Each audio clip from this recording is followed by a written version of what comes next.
officers for having me here today. I am so excited to be here. It's a bit bittersweet to be here because the last time I was here, I was with my dad, Harry Leslie Smith, and he was speaking to the junior doctors. He was up there, and it was nighttime, and there was a spotlight behind him, and he was giving this rousing speech about the need for the NHS, the need for fair wages for doctors. And while he was speaking, smoke was rising off the back of his jacket because he had caught fire from a spotlight. And we're yelling at him, "You're on fire!" And he goes, "I know I am." But it was a great night. And this was when my dad was 92 years of age. And this is who I want to talk about, my dad, and why he would be supporting you and out here if he had not died a year ago last week.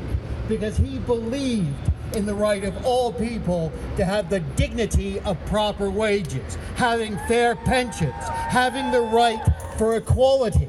And these were things that he was born into, because he was born in 1923, but he could remember the most dimmest memory of 1926, when his father took him to the pickets of the general strike.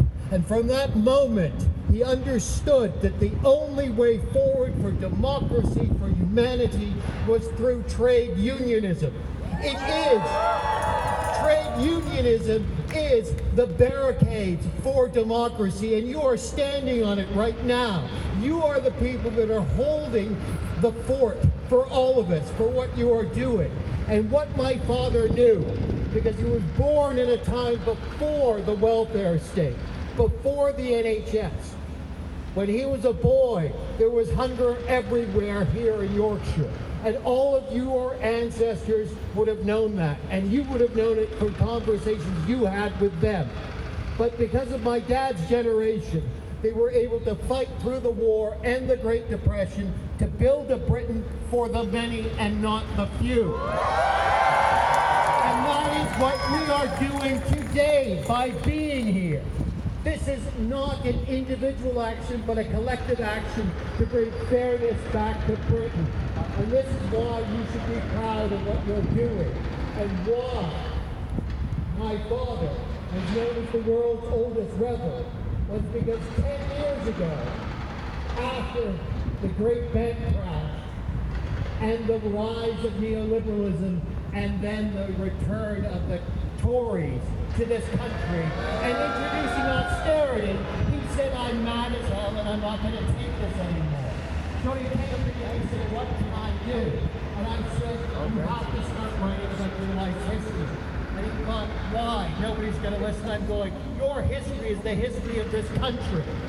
It is the history of all of us. So start telling the people." And he did start it.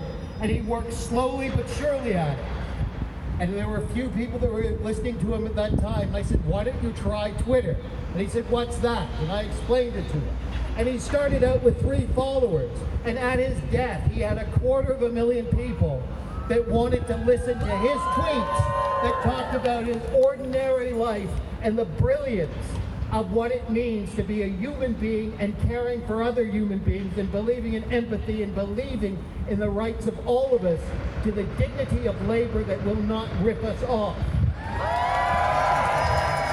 And this is why we are going to win this fight, because they're few, we're the many. And the point is that you are going to win, and labor is going to win on December 12th. And when that happens, this country will start the long process of being returned back to the people. And that is why you must continue this fight and know you have right on your side. So thank you very much.